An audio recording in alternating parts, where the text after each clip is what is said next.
Selamat pagi kawan-kawan petani.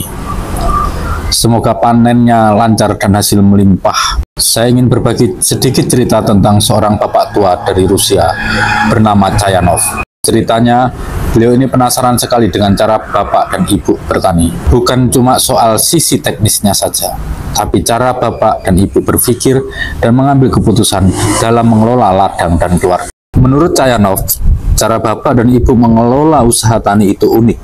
Berbeda sekali dengan cara perusahaan-perusahaan besar yang modalnya banyak dan pekerjanya digaji.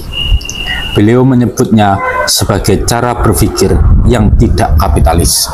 Mengapa usaha tani petani berbeda dari perusahaan kapitalis? Begini, di dalam buku yang ia tulis, Chayanov menemukan beberapa hal mendasar yang membedakan usaha tani bapak dan ibu dari perusahaan besar. 1. Tenaga kerja berbasis keluarga, bukan upah. Di perusahaan, mereka membayar gaji pekerja. Gaji ini dihitung agar biaya produksi bisa ditekan serendah mungkin dan keuntungan bisa dimaksimalkan. Kalau di usaha tani, bapak dan ibu, pekerjanya siapa? Tentu saja keluarga sendiri kan? Karena tidak ada gaji yang dibayar, maka tidak bisa dihitung keuntungan seperti cara perusahaan. Yang dihitung bapak dan ibu itu hasil kerja atau pendapatan tenaga kerja. Ini adalah sisa dari pendapatan kotor setelah dikurangi biaya-biaya material. Chayanov bilang, pendapatan ini adalah satu-satunya yang benar-benar bermakna bagi keluarga tani. 2. Modal keluarga, bukan kapital. Istilah modal bagi bapak dan ibu juga berbeda dengan istilah kapital yang dipakai perusahaan. Kalau perusahaan, kapitalnya digunakan untuk menghasilkan keuntungan yang terus diinvestasikan lagi untuk menghasilkan keuntungan yang lebih besar. Modal bapak dan ibu itu segala macam yang ada di usaha tani. Rumah, tanah, hewan ternak, benih, mesin, bahkan ingatan dan jaringan sosial bapak ibu pun termasuk di dalamnya. Nilai paling penting dari modal ini bukan untuk mencari untung, tapi untuk memastikan keluarga bisa hidup dan bertani. Modal ini juga berfungsi sebagai tabungan.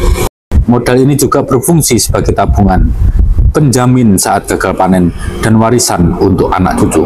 Bahkan Chayanov menemukan bahwa terkadang meskipun modal itu tidak menghasilkan keuntungan, bahkan rugi secara hitungan ekonomi, usaha tani bapak dan ibu tetap bisa bertahan. Alasannya, karena modal itu dinilai bukan dari seberapa banyak uang yang bisa dihasilkan, tapi dari kemampuannya untuk menopang hidup keluarga bapak dan ibu, baik jangka pendek maupun panjang. Ini juga menjelaskan kenapa bapak dan ibu tidak serta-merta menjual tanah, meskipun hitungan ekonomi menunjukkan itu lebih menguntungkan. 2 keseimbangan utama yang mengatur hidup petani. Chayanov melihat bahwa hidup dan keputusan bapak ibu tidak diatur oleh pasar, melainkan oleh 2 keseimbangan utama yang saling berkaitan. 1. Keseimbangan tenaga kerja dan konsumen. Ini adalah keseimbangan antara seberapa banyak bapak dan ibu mau bekerja atau tenaga kerja dengan seberapa banyak yang harus dikonsumsi oleh keluarga atau konsumen. Coba bapak dan ibu renungkan, jumlah tangan yang bekerja di keluarga itu terbatas. Di sisi lain, jumlah mulut yang harus diberi makan itu terus bertambah. Misalnya, saat anak-anak masih kecil atau anggota keluarga bertambah. Nah, Chayanov bilang, bapak dan ibu akan terus bekerja keras sampai kebutuhan keluarga terpenuhi. Begitu kebutuhan terpenuhi, bapak dan ibu tidak serta-merta terus-terusan bekerja untuk mendapatkan lebih banyak uang seperti perusahaan. Keseimbangan ini sangat dinamis dan selalu berubah seiring perjalanan hidup keluarga bapak dan ibu. Misalnya, saat anak-anak masih kecil, bapak dan ibu harus bekerja lebih keras karena tenaga kerja di keluarga masih sedikit. Nanti, saat anak-anak sudah besar dan ikut membantu di ladang, tenaga kerja bertambah, sehingga mungkin jerih payah bapak dan ibu sedikit berkurang. Menurut Chayanov, ada 3 hal penting agar keseimbangan ini bisa berjalan baik. Hasil kerja harus adil. Artinya, jerih payah yang bapak dan ibu keluarkan sebanding dengan kebutuhan keluarga yang terpenuhi. Kedua, kemandirian dalam bekerja. Bapak dan Ibu yang paling tahu dan paling berhak memutuskan cara terbaik mengelola usaha tani. Tidak ada orang lain yang berhak memerintah bagaimana Bapak dan Ibu harus bertani. Ketiga, adanya kesatuan kerja mental dan fisik. Bapak dan Ibu sendiri yang membuat keputusan, kemudian menjalankannya dengan keringat dan tangan sendiri. Keseimbangan kedua, yaitu keseimbangan jerih payah dan faedah. Ini adalah keseimbangan kedua yang juga tidak kalah penting. Jerih payah itu artinya kerja keras yang Bapak dan Ibu lakukan. Sedangkan faedah adalah hasil atau kepuasan yang didapatkan dari kerja keras itu. Bapak dan Ibu pasti merasakan semakin banyak bekerja, misalnya menggarap lahan lebih luas, semakin berat jerih payahnya kan? Nah, dalam diri Bapak dan Ibu ada semacam hitungan sampai sejauh mana jerih payah ini bisa ditoleransi untuk mendapatkan faedah yang diinginkan. Bayangkan, jika Bapak dan Ibu menanam singkong, kerja kerasnya mungkin tidak seberat menanam padi. Faedah yang didapat juga berbeda. Bapak dan Ibu akan terus mencari titik keseimbangan yang paling pas untuk keluarga. Cayanov menggambarkan ini dalam bentuk kurva.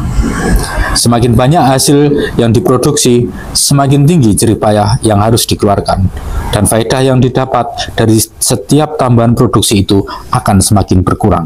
Titik keseimbangan akan bergeser saat ada perubahan. Misalnya Bapak dan Ibu memutuskan untuk menambah modal, misalnya membeli mesin baru atau sapi baru, atau mengubah cara bertani.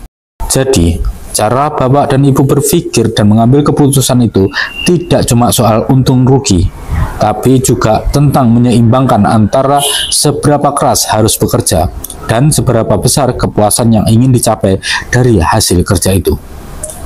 Kesimpulan untuk kita semua, Cayanov mengajarkan kita untuk tidak meremehkan cara berpikir petani. Beliau bilang, cara Bapak dan Ibu mengelola usaha tani itu adalah seni bertani, seni yang melibatkan hitungan matang, penilaian yang bersifat subjektif menurut pandangan keluarga Bapak dan Ibu, dan strategi yang sangat cerdas. Jadi, jangan kaget kalau Bapak dan Ibu melihat tetangga atau kerabat petani lain memiliki cara mengelola yang berbeda. Semua itu karena masing-masing keluarga punya keseimbangan dan tujuan yang berbeda-beda. Cayanov membuktikan bahwa pertanian skala kecil tidak harus menjadi jalan menuju pertanian skala besar, tetapi memiliki logika dan kekuatannya sendiri.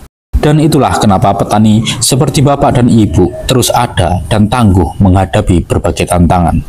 Semoga cerita ini bisa menambah semangat Bapak dan Ibu dalam mengelola sawah dan ladang.